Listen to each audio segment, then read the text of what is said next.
नमस्कार दोस्तों, आप सबका स्वागत है स्काई सीरीज में strengthen your knowledge and yearn for mastery. यहाँ हम जेईई के प्रीवियस ईयर क्वेश्चंस को सिर्फ सॉल्व नहीं करते हैं, हम उन्हें डीपली एनालाइज करते हैं ताकि आपके कॉन्सेप्ट क्लैरिटी और कॉन्फिडेंस दोनों स्काई हाई हो जाए। तो आज से शुरू कर रहे हैं लॉज ऑफ मोशन पीवाईक्यू और JEE step by step solutions, Hindi और इंग्लिश एक्सप्लेनेशन स्मार्ट स्ट्रेटेजीज के साथ। तो बने रहिए वीडियो में और लॉज ऑफ मोशन को कॉन्कर करते हैं। Moving on to the first question, ये पहला चैप्टर हम लोग 4 या 5 वीडियोस में कंप्लीट करेंगे और इसी के साथ साथ आपकी डिमांड पे आगे इन किस और चैप्टर के पीवाईक्यूज आपको चाहिए वो भी आप एक बार हमें बता सकते हैं ताकि हम अगले चैप्टर्स आपकी डिमांड के अकॉर्डिंग ला सकें।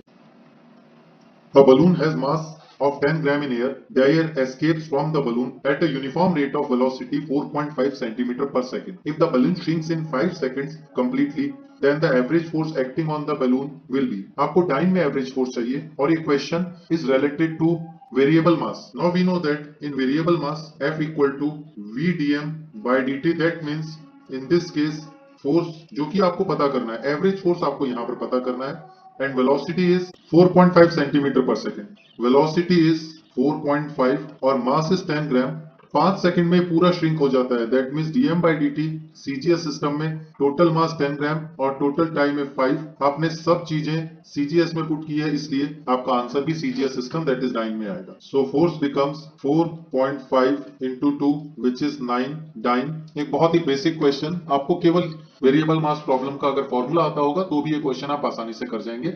Moving on to the next question. सभी क्वेश्चंस के कॉन्सेप्ट्स में साथ में बताता जाऊंगा, बहुत ध्यान से समझते हुए चलिएगा. ये दूसरा क्वेश्चन भी वेरिएबल मास प्रॉब्लम का है. इसमें भी force v dm by dt से इजीली आ जाएगी. आप यहाँ पर देखिए 1 किलोग्राम पर सेकंड आपको dm by dt दिया हुआ है. स्पीड आपको 10 मीटर पर सेकंड दिया हुआ है. That means 10 is v.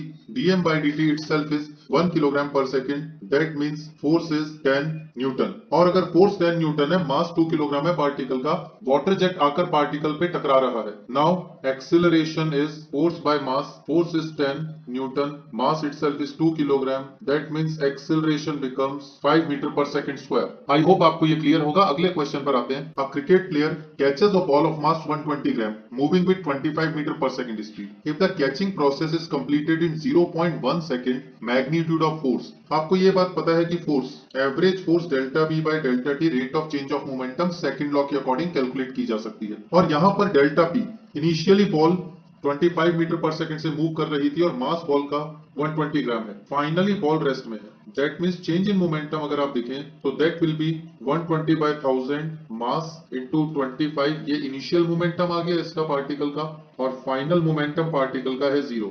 That means delta P अगर आप कैलकुलेट करेंगे दैट विल बी 0 माइनस, ये वैल्यू कैलकुलेट करें अगर इनिशियल मोमेंटम की तो ये आ जाएगा 120, 25 और नीचे 1000 so 40. So it will be 3. 0 minus 3 upon में time taken is 0.1. So force equal to minus 30 newton. वो बात अलग है, हमसे मैग्नीट्यूड पूछा गया है.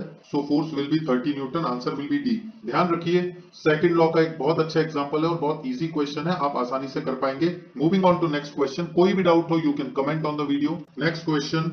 It is given to you that force is directly proportional to time. That means the graph between force and time is linear. और अगर graph between force and time is linear, force equal to mass into acceleration होता है. Force is some constant into t. क्योंकि F अगर t के proportional है तो F equal to some constant into t बनेगा. यहाँ से acceleration भी some constant upon mass which is again a constant into t बनेगा. दैट मींस एक्सीलरेशन भी तो टी के प्रोपोर्शनल होगा. तो आंसर विल बी दिस. एक और बहुत बेसिक प्रॉब्लम जेई मेन का जो आप शायद बिना किसी कैलकुलेशन कर सकते थे. हालांकि मैंने आपको इसको थोड़ा सा लेंथी मेथड करके बताया है, बट हाउएवर आप डायरेक्टली ये कह सकते थे कि अगर फोर्स टी के प्रोपोर्शनल है, मास कांस्टेंट लेते हुए एक्सीलरेशन भी टी के प्रोपोर्शनल होगा, the answer should be B directly. Moving on to the next question. If the lift is moving downward with downward acceleration a, we know that in such a case the apparent weight of a mass m, चाहे वो एक आदमी हो या कोई object हो, the apparent weight in such cases is mg minus a. इस given situation में मास आपको दिया गया है 60, g 10 प्रोवाइडेड है और एक्सीलरेशन इज 1.8. दैट मींस वेट 60 इंटू 8.2 आएगा जो कि 492 न्यूटन होगा. apparent weight का एक बहुत अच्छा एग्जांपल. आपको डायरेक्टली फॉर्मूले याद होने चाहिए. नेक्स्ट क्वेश्चन पे मूव करते हैं. नीट के स्टूडेंट्स भी ध्यान दीजिए, ये वही क्वेश्चंस है जो नीट में पूछे जाएंगे या इनसे मिलते जुलते क्वेश्चंस नीट में पूछे जाएंगे. पिछले ही क्वेश्चन का एक्सटेंशन है. लास्ट क्वेश्चन का कॉन्सेप्ट इसमें लग रहा है. Block descends vertically with acceleration है. डिसेंड्स का मतलब नीचे आना. एक ब्लॉक यदि किसी ए एक्सेलरेशन से नीचे आ रहा है सो उसका apparent weight M G minus A होता है। आपको इसने वेट दिया हुआ है, the weight is equal to 1/4 of its weight on the floor of the box. Block exert a force, बात नॉर्मल रिएक्शन की चल रही है। जो फोर्स ब्लॉक लगाएगा वो नॉर्मल रिएक्शन होगा, और क्योंकि वो ये बोल रहे हैं कि the block exerts a force equal to 1/4 of its weight, इसका मतलब नॉर्मल रिएक्शन जो कि अपेरेंट वेट होता है वो आपको mg/4 दिया हुआ है। यहां पर देखिए मैंने इसका प्रूफ भी लिखा है कि अगर एक्सिलरेट नीचे की तरफ हो रही होगी लिफ्ट तो apparent weight mg minus a क्यों बनेगा, बिकॉज एक्सिलरेशन इज डाउनवर्ड्स, नीचे mg लगेगा ऊपर normal reaction, hence we will write mg minus n equal to ma। That means normal reaction equal to mg minus ma, that is n equal to mg minus a।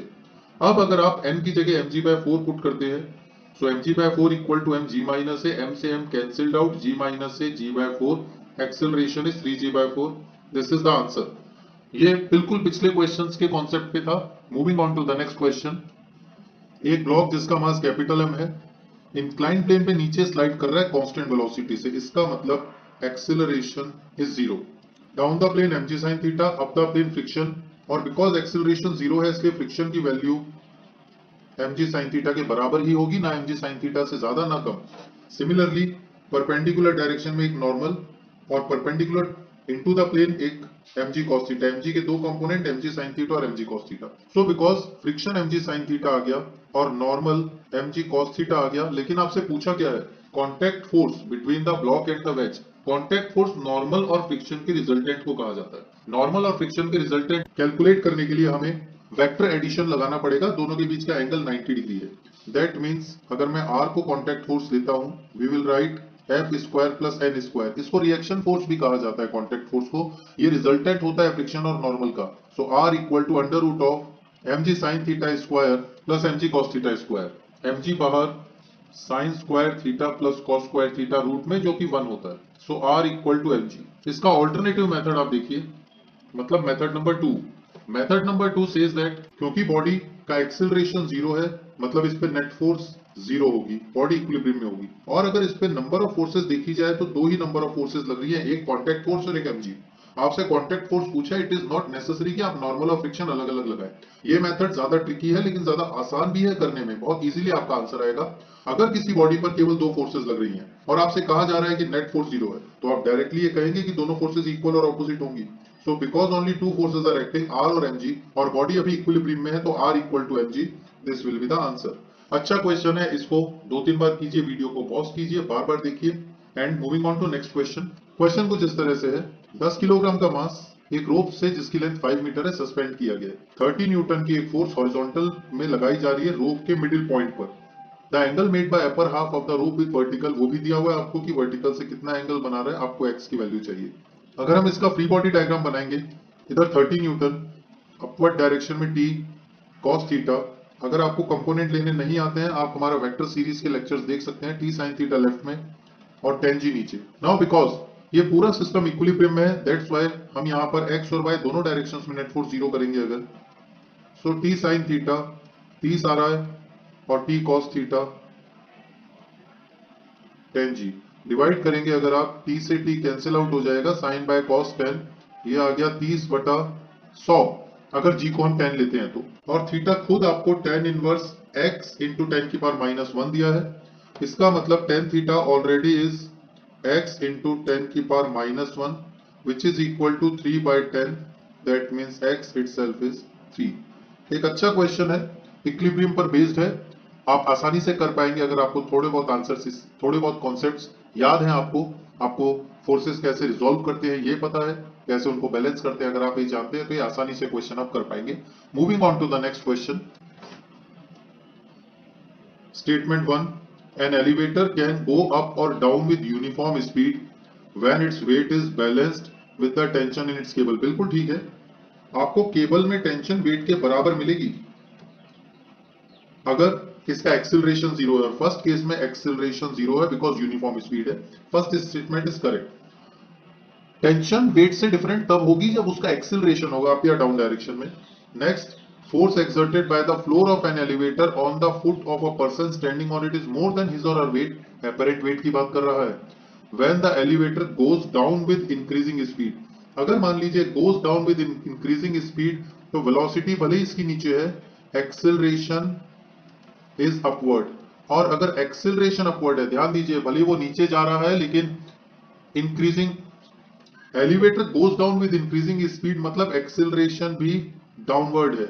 अगर वो नीचे जाते हुए speed बढ़ा रहा है तो एक्सेलरेशन नीचे है। वन डायमेंशनल मोशन में हम ये बात जानते हैं कि अगर स्पीड इंक्रीज होती है तो एक्सेलरेशन वेलोसिटी की डायरेक्शन में ही होता है, और अगर स्पीड डिक्रीज होती है तो एक्सेलरेशन वेलोसिटी के ऑपोजिट होता है। ये लिफ्ट नीचे जा रही है और स्पीड बढ़ रही है, मतलब एक्सेलरेशन इज डाउनवर्ड। अगर acceleration is downward, that means weight, जो कि बार बार डिस्कशन हो रहा है, एम जी माइनस ए होगा, दैट मीन्स ये एपरेंट वेट रियल वेट से कम होगा। उसने क्या बोला है, force exerted by foot of the elevator on the foot of person standing on it. इसका मतलब बात नॉर्मल रिएक्शन है, एपरेंट वेट की हो रही है।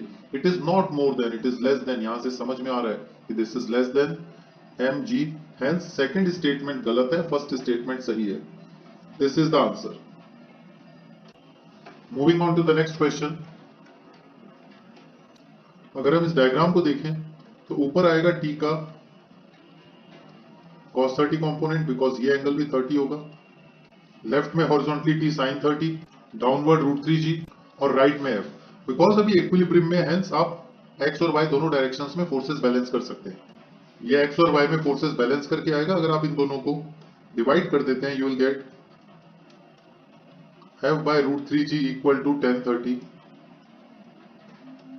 और 1030 खुद 1/√3 होता है, तो f आ जाएगा g which is given as 10 newton. और क्योंकि F 10 न्यूटन है, इसको आप किसी में भी पुट कर दीजिए, 1 में या 2 में, तो यहां से टेंशन तो वैसे 2 से डायरेक्टली आ रहा था, हमें फोर्स नहीं कैलकुलेट करनी। अगर हमें फोर्स कैलकुलेट करनी होती तो हम आसानी से यहां पर 10 न्यूटन लिख देते, बट कैलकुलेट टेंशन करनी है, T आ जाएगा √3।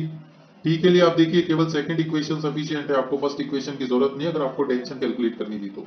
T आएगा √3g upon √3/2, that means 2g which is 20 Newton.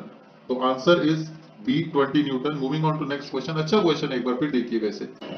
क्योंकि प्लेन स्मूथ है, कोई फ्रिक्शन इस पर लगेगा नहीं, और नेट फोर्स 0 होगी इसकी अलोंग द प्लेन भी और परपेंडिकुलर द प्लेन भी। Along the plane upward direction में फोर्स आएगी F cos 60, और डाउनवर्ड डायरेक्शन में mg sin 60। F आ जाएगा mg cos 60 by sin 60 by cos 60, mg √3 आएगा। So F equal to √x newton, mass is 200 gram, m की जगह 200 by 1000 into 10 √3, so this is 2√3। 2√3 को, लेकिन इसने पूरी तरह रूट में रखा है तो आप 2√3 को लिख सकते हैं √12 न्यूटन, आंसर 12 आएगा।